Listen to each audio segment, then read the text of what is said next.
श्री सीतानाथ समारंभां श्रीरामानंदार्य मध्यमाम् अस्मदाचार्य पर्यन्तां वन्दे श्रीगुरुपरम्पराम्।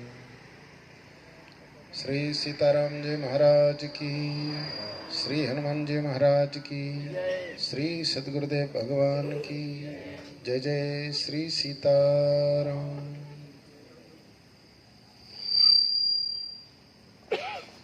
आज बहुत ही सौभाग्य है कि बेला की इस पवित्र धरती में मैं यहाँ बैठा हुआ हूँ। 1988 के दशक में, 88 ही था, 1988 के दशक में इसी विद्यालय पे रामलीला हुई थी और जहाँ पे मैंने 20 दिन तक राम जी का अभिनय किया था।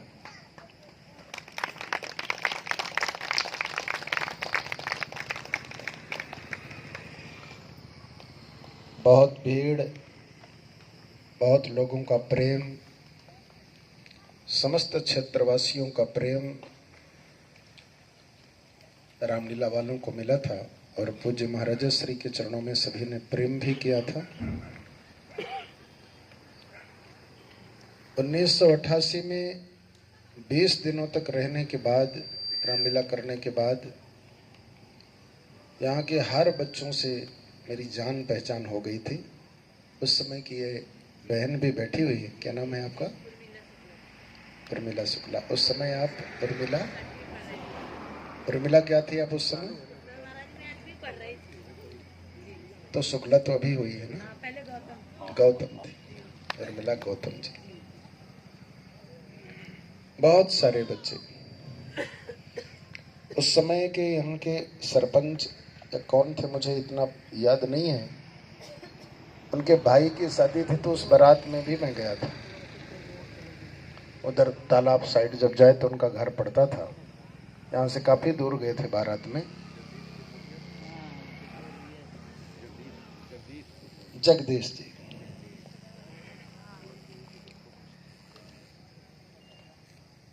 बेला श्री मानस पेट खजूरी ताल का ही है और खजूरी ताल बेला का है। बेला से हमारा संबंध आज का नहीं या 1988 का नहीं, 100 वर्ष प्राचीन हमारा संबंध है। क्योंकि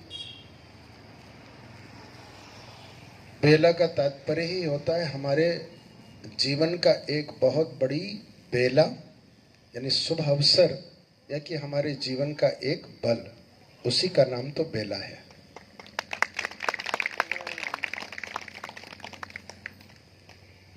इस सौंधे माटे में बैठने के बाद मुझे वही पुराना 1988 का दशक याद आ रहा है, जब पूज्य महाराजा श्री रामलीला करते थे। इसी गर्मी के समय में, बस मई या जून में रामलीला हुई थी।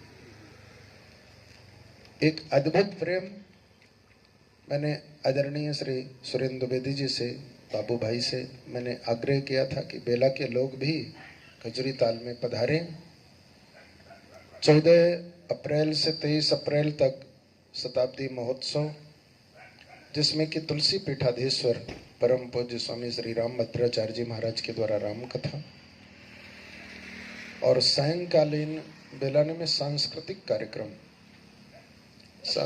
कार्यक्रम में आदरणीय पवन तिवारी जी, जो राष्ट्र के गायक हैं, मिनी अनूप जलोटा कहे जाते हैं, निकुंज कामरा जी, सहना जगतर जी, मुंबई की मुकुल सोनी जी,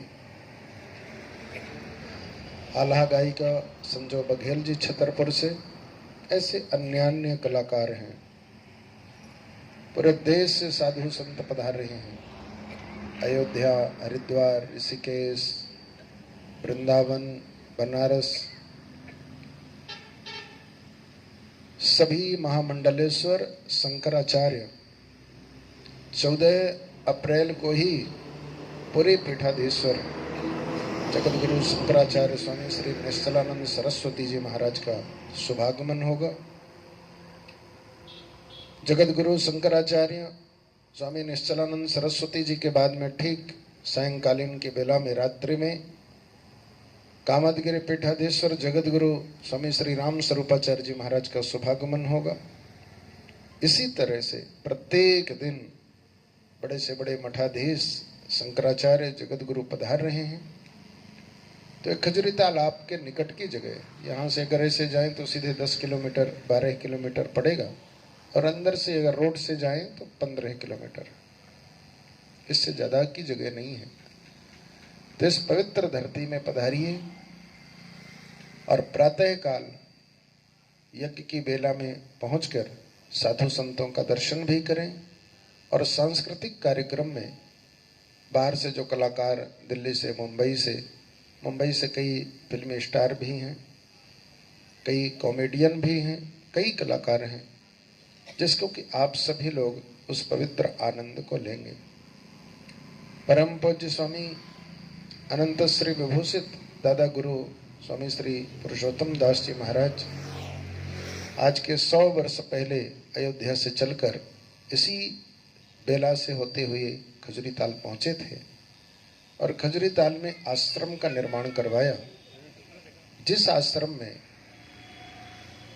भगवान खजूरीनाथ को तालाब से प्रकट करके स्थापना करके विद्यालय के माध्यम से, पोस्ट ऑफिस के माध्यम से, समाज को एक सूत्र में बांधने के माध्यम से, रामलीला के माध्यम से, कथा के माध्यम से अनेक परोपकारों को करते हुए सारी अपनी भारतीय संस्कृति को हर व्यक्ति में समावेश किया है। रोम रोम में छाई संस्कृति और हम लोग मानवता के पुजारी बने। रामायण के माध्यम से जन जन को एक किया है। जगत गुरु श्री रामानंदाचार्य विष्णु परंपरा में श्री मानसपेट खजूरी ताल रामानंदीय विष्णु परंपरा का है। हम लोगों का लक्ष्य ही जगत गुरु रामानंदाचार्य जी का था कि जात पात पूछे नहीं कोई, हरि को भजे सो हरि का होई। कर्म की ही पूजा है, कर्म ही श्रेष्ठ है। इस दुनिया में जो सर्वश्रेष्ठ कर्म करता है वही दुनिया का सबसे बड़ा व्यक्ति होता है। कभी कोई जाति से नहीं, मजहब से नहीं, पंथ से नहीं, संप्रदाय से नहीं, कर्म से होता है। अगर जात से सर्वश्रेष्ठ होता तो रावण को राम जी मारते क्यों? अगर कर्म से नहीं, जाति से पूजा होती तो कोई बंदर भालुओं की पूजा नहीं करता, कोई गेद को नहीं मानता, सबरी को, रैदास को, धन्ना को, इनको कभी कोई नहीं मानता। हम उस धरती में बैठे हैं जहां पे कर्म की पूजा होती है। जिसके कर्म अच्छे होंगे वही श्रेष्ठ होगा, जिसके कर्म गंदे होंगे वह तिक्त होगा। चाहे पुरुष हो, चाहे स्त्री हो, चाहे छोटी जात का हो, चाहे बड़ी जात का। जातियां तो अपनी जगह पे हैं, लेकिन कर्म की अपेक्षा है। कर्म की उपेक्षा नहीं करनी चाहिए। तो कर्म से श्रेष्ठ है। सर्वे प्रपत्तिरधिकारिणो मताः, जात पात पूछे नहीं कोई, हरि को भजे सो हरि का होई। तो सभी लोग पहुंचे और श्री मानसपेट की पवित्र वसुंधरा में प्रसाद ग्रहण करें, भोजन पाएं, अपनी सेवा समर्पित करें, तन के द्वारा, मन के द्वारा, धन के द्वारा। क्योंकि इस कार्यक्रम में लगभग 2.5 से 3 लाख लोग हर दिन होंगे। और जिस दिन 3 स्टेट के सीएम भी हैं, आपके मध्य प्रदेश से श्री शिवराज सिंह चौहान जी, उत्तर प्रदेश से आदरणीय श्री आदित्यनाथ योगी जी मुख्यमंत्री, और छत्तीसगढ़ से श्री भूपेश बघेल जी, तीनों स्टेट के सीएम भी हैं, कई केंद्रीय मंत्री हैं। ये तो सभी राजसेवक हैं भगवान के दरबार में जो पहुंचेंगे, दर्शन करेंगे। हमें अपने आप में लाभ लेना है, जो कि जगत गुरु स्वामी श्री राम भद्राचार्य जी महाराज देश के सबसे बड़े विद्वान, जिनके निर्णय देने से, सुनाने से श्री राम मंदिर का निर्णय हुआ है।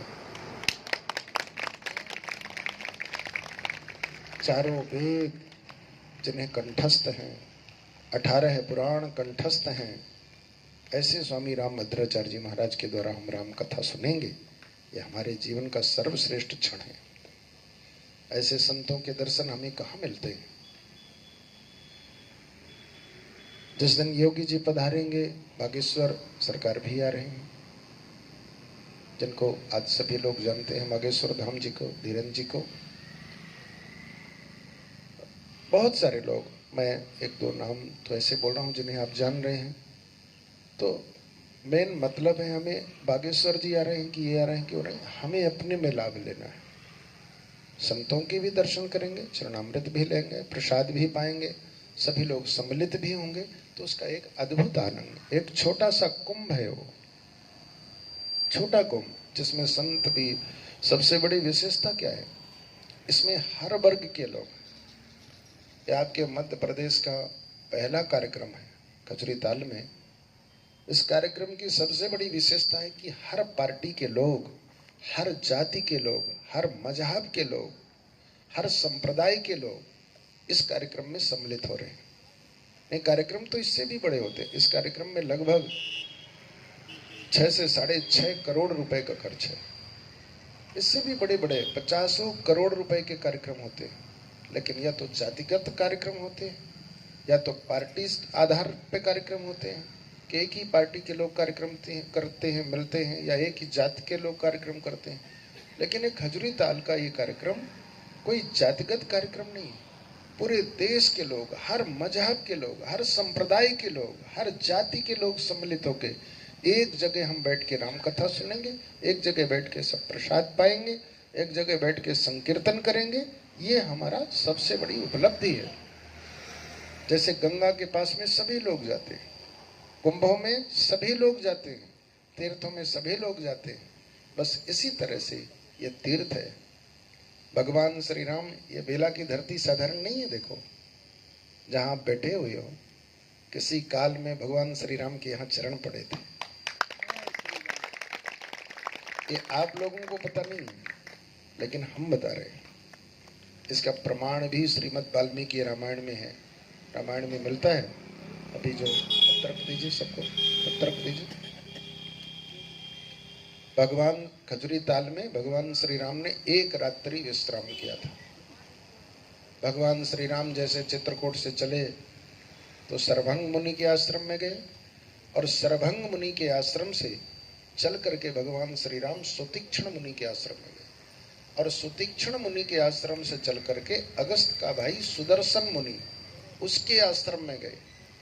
तो सुदर्शन मुनि के आश्रम में जब गए भगवान श्री राम, तो वही सुदर्शन मुनि का आश्रम खजुरी ताल है। भगवान श्री राम गए किस दिशा से? चित्रकूट से सतना नहीं गए। आपने देखा होगा सुतीक्ष्ण मुनि आश्रम है। जैसे सतना से आगे जाओगे, मजगमा के पास में सुतीक्ष्ण मुनि आश्रम, तो सुतीक्ष्ण मुनि का आश्रम यहाँ पड़ता है ऐसे।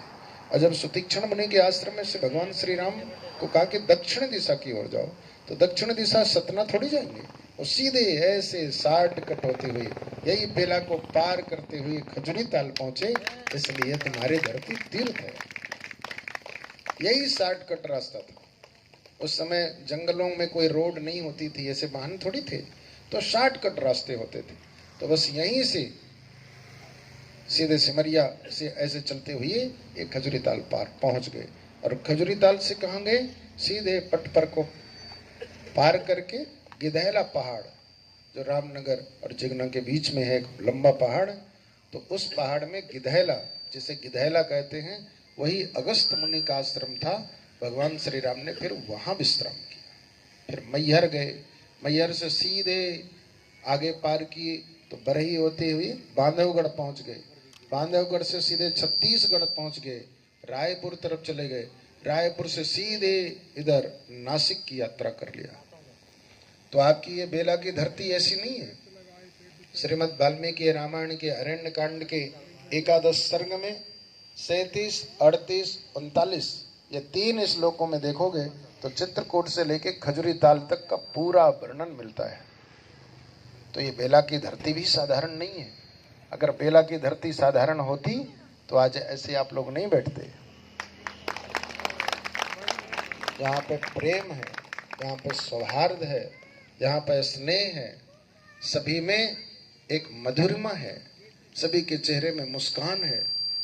आज के समय में जानते हो पैसा बहुत आसान है, पैसा पाना बहुत आसान है। पैसा तो थोड़ा सा बेवकूफ बनाओ तो पैसा मिल जाएगा, थोड़ा सा कोई काम करने लग जाओ तो पैसा मिल जाएगा। आज के 50 साल पहले, 100 साल पहले लोगों के पास 100 रुपए नहीं होते थे और आज करोड़ों के मालिक बन जाते हैं। तो पैसा सुत दारा और लक्ष्मी पापियों के घर होए। बेटा बेटी नाती पोते मकान दुकान प्रॉपर्टी ये तो सबके पास होते हैं। होता क्या नहीं है? मुस्कान नहीं होती है, चेहरे में खुशी नहीं होती है, शांति नहीं होती है। पैसा तो खूब है लेकिन फिर भी शांति नहीं है। हमें ऐसा लगता है कि हमारे पास पैसा नहीं, हम इसलिए दुखी हैं। हमारे पास बेटा नहीं है इसलिए हम दुखी हैं, हमारे पास में मकान नहीं है इसलिए दुखी हैं, गाड़ी नहीं है इसलिए दुखी हैं। लेकिन कल्पना करो जिसके पास में सब कुछ है उसको भी ऐसे रोते पाओगे। पूछोगे भैया ठीक है? बोले बहुत टेंशन है महाराज। क्या टेंशन है भाई? पता नहीं लेकिन टेंशन बहुत है, बहुत टेंशन है। क्या चूड़ामणि जी?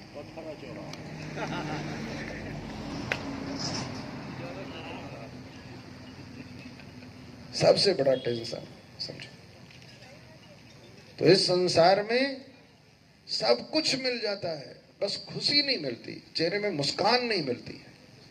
हमारे घर में बेटा है, बेटी है, मकान है, सब कुछ है, लेकिन इसके बाद भी खुश नहीं है। टेंशन, क्या टेंशन है? बेटा आज प्रणाम नहीं किया, आज देखा नहीं है मेरा बेटा, बहू बात ही नहीं करती है, यही टेंशन है। सासू जी बात ही नहीं करती, आज नाती जो है बात ही नहीं करता। हमारे जीवन में टेंशन अपने आप पैदा हो जाते हैं, क्योंकि टेंशन का ही ये घर है, टेंशन का ही मकान है। भागवत में लिखा है दुखालयम अशाश्वतम, यह संसार दुखों का घर है। आलय माने घर, दुख के मकान में हम बैठे हैं और दुख के मकान में सुख की कल्पना करेंगे तो कैसे मिलेगा? सुख की कल्पना कितना भी करो बिल्कुल नहीं मिलेगा। सुख मिलता है ऐसे समाज में बैठने से, सुख मिलता है भगवान की भक्ति से, सुख मिलता है तीर्थों में, आश्रमों में, जहाँ पे सार्वजनिक लोग होते हैं, सद्भाव की वृत्ति होती है, वहाँ पे हमें सुख की अनुभूति होती है, सुख की हम कल्पना करते हैं, आनंद में डूबते हैं। तो आप सभी के चेहरे के मुस्कान ही बता रही है कि यहाँ पे भगवान श्री राम के चरण पड़े हैं, इसीलिए तीर्थ है। तो अब ज्यादा समय न देता हुआ, क्योंकि अभी भी मैं आपके पास आया तो खजूरी ताल में बहुत लोग बैठे हुए थे, क्योंकि इस समय कार्यक्रम है, पूरे देश के लोग आ रहे हैं। तो कभी कोई जैसे मैं आया तो अभी अपर कलेक्टर सतना बस वो आए, मैं 5 मिनट बैठा, मैं कहा सर थोड़ा सा मेरा को बहुत ज़रूरी जाना है, बेला जाना है, तो इसलिए मैं ऐसा कह के चला आया। उसके पहले जेल अधीक्षक, केंद्रीय जेल से अधीक्षक लेना कोष्टा जी, ऐसे कोई ना कोई आ ही रहा है। तो इसलिए ज़्यादा समय ना देता हुआ मैं आपके पास में इसलिए आया हूँ, यद्यपि मुझे जाने का बिल्कुल समय नहीं है। मैं आने का मेरा सिर्फ तात्पर्य है कि इस बेला को मैं अपनी जन्मभूमि मानता हूँ, ये मेरी धरती है, क्योंकि यहाँ मैं राम जी बना। छोटे छोटे बच्चे, छोटे छोटे लोग, उस समय के जो छोटे थे आज तो पिता हो गए होंगे, दादाजी भी बन गए होंगे, तो इसलिए सभी यहाँ के लोग मेरे अपने हैं और मैं आपका हूँ। तो खजूरी ताल अवश्य पधारिए, वहाँ पे कार्यक्रम दर्शन करिए, संतों का दर्शन करिए और प्रसाद पाइए। कोई ऐसा जरूरी नहीं समझना कि मैं पैसे के लिए आपको बोल रहा हूँ कि पैसा इकट्ठा करो, बिल्कुल नहीं। जो आपके पास है वो करो, नहीं है तो प्रसाद पाओ, बैठो, आनंद लो, आपके लिए यह बहुत है। आपको आना है, मेरा विशेष आग्रह है कि आपको आना है। आप जितना समय दे सकते हैं उतना अच्छा होगा। बोलिए श्री सीताराम जी महाराज की, श्री हनुमान जी महाराज की जय। जय श्री सीताराम। ये जो आपके पत्रक दिए हैं, बस उसी पत्रक में पीछे तरफ देखोगे तो खजूरी ताल का इतिहास लिखा हुआ है, पीछे की ओर पत्रक में। हाँ, बस वहाँ जहाँ फोटो बनी हुई है उसी में नीचे पूरा इतिहास लिखा है खजूरी ताल का, कि भगवान श्री राम कैसे सुतीक्ष्ण मुनि के आश्रम से सुदर्शन मुनि के आश्रम में आए। तो सुतीक्ष्ण मुनि के आश्रम से सुदर्शन मुनि तक ये बेला ही एक ऐसी जगह है जहां से भगवान पार करके जाएंगे। बाकी दूसरी और कोई जगह नहीं है, ना तो भगवान रीवा जाएंगे और ना तो इधर अमरपाटन जाएंगे, क्योंकि वो तो साइड पड़ेगा और उसकी दूरी ही बताया हुआ है। सुतीक्षण के आश्रम से 16 कोस की दूरी पे अगस्त का भाई सुदर्शन रहता है। तो जब सुतीक्षण मुनि के आश्रम से खजुरी ताल की दूरी ऐसे नापोगे तो पूरी 16 कोस ही होगी। 16 कोस का मतलब होता है 48 किलोमीटर। अगर ऐसे जाओगे यहाँ से रामपुर, फिर सतना से चित्रकूट रोड, तो 92 किलोमीटर की दूरी हो रही है। गूगल से नाप करके देखोगे तो अगर ऐसे सीधे देखोगे तो 48 किलोमीटर ही होगा। बस खजुरी ताल से सीधे ये बेला पार करते हुए भगवान श्री राम ऐसे निकल गए, सुतीक्षण के आश्रम में पहुंच गए। तो इसलिए आप सभी को आना है और सभी को प्रसाद ग्रहण करना है। श्री सीताराम जी महाराज की, श्री हनुमान जी महाराज की, खजुरीनाथ भगवान की जय जय। श्री सीताराम। श्री सद्गुरुदेव भगवान।